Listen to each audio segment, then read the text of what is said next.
I've been a big fan of XSRs for quite some time now. The neo-retro styling and the fun factor of the 700 and the 900, plus the value for money of those bikes, was a really big draw to me. So when I found out that Yamaha is going to come out with a daily commuter version, it really intrigued me, and we got one today. This is the Yamaha XSR155 on Beyond the Ride.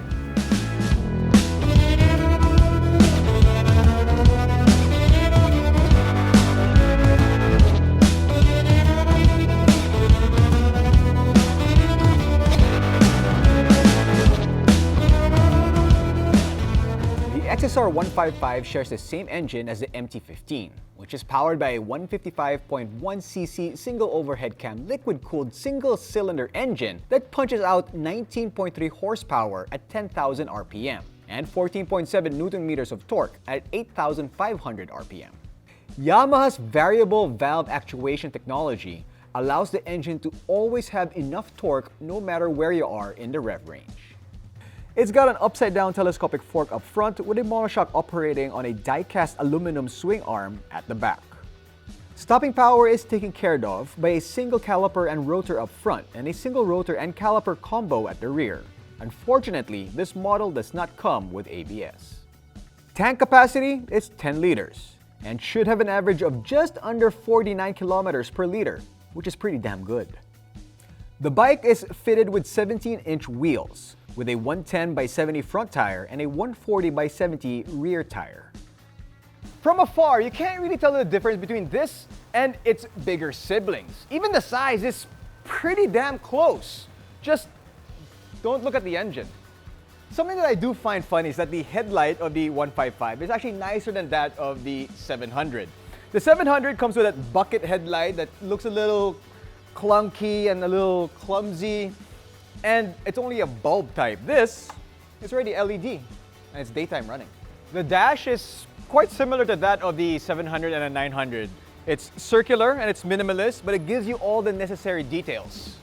It has the speedometer, tachometer, odometer, fuel gauge, turn signal indicators, and neutral indicator. It also shows gear position indicator, a clock, 2 trip meters, average and current fuel consumption, and average speed. Now, something about the bike that I like, it may not seem like a big deal, but it is for me because I've actually gotten injured because of this very situation. The foot pegs retract quite smoothly. So if you're stuck in traffic and then there's a sudden movement, your legs are safe. The 700 and 900 have a lot of bolt-on and bolt-off parts because of customization. The 155 follows that same idea, and the people who would buy this would use it as a blank canvas so that they could add their personal touch. The seat height is 810 millimeters, and the ground clearance is 170 millimeters. Slightly lower than the XSR 700, but not by much, to be completely honest with you. I'm 5'6", and in my Red Wings, I'm almost flat-footed. Almost. Now, I don't know why I say 5'6", but measure the seat height and the ground clearance in millimeters. I think us Pinoys just want to confuse you guys a bit.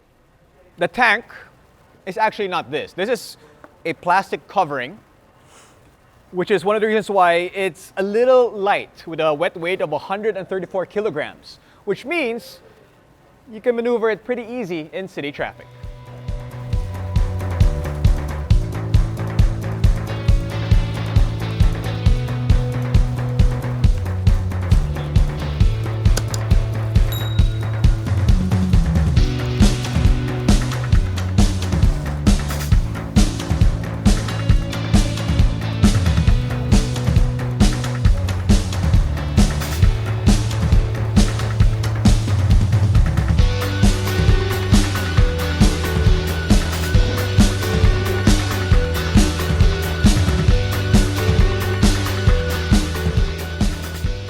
Seating position is not exactly neutral or completely aggressive. It's actually kind of somewhere in between. The foot pegs are a little bit behind you, which makes you feel like you're kind of in attack mode. Very close to the bigger sibling.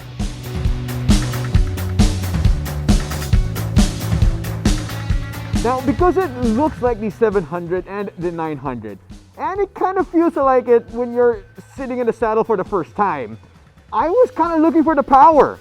And then I realized, wait a minute, I'm on an XSR155.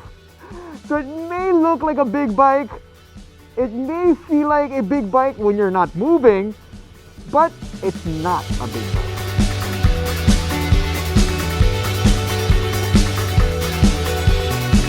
The gearbox is pretty damn good. Shifting is smooth with the inclusion of an assist and slipper clutch. The clutch lever is so easy to operate, and you can find neutral with no problem whatsoever. The ride is really smooth. You can leave it actually on third gear and just cruise around the city, which, if I own this bike, is exactly what I would use it for.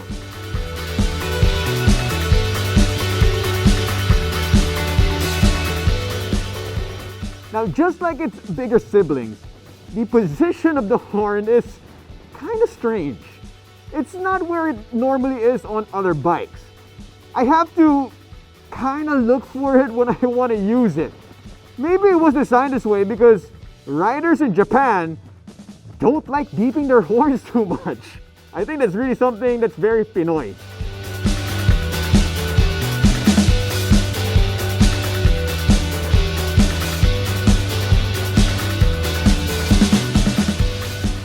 The bike is perfect for beginners. It's easy to ride, it's enjoyable, it looks good, it's stress-free, it's fun, it's light, and it's from a brand that is known for its reliability.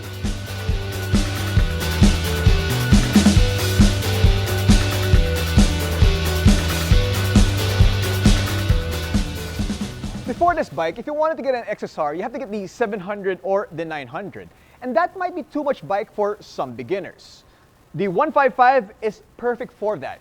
It has some of the characteristics and all of the looks. And it can be yours for a price tag of 162,000 Philippine pesos. For more information about this bike or some great deals on other MCs, log on to www.motodeal.com.ph. This has been Gene Rufino. Hope you guys enjoyed going beyond the ride.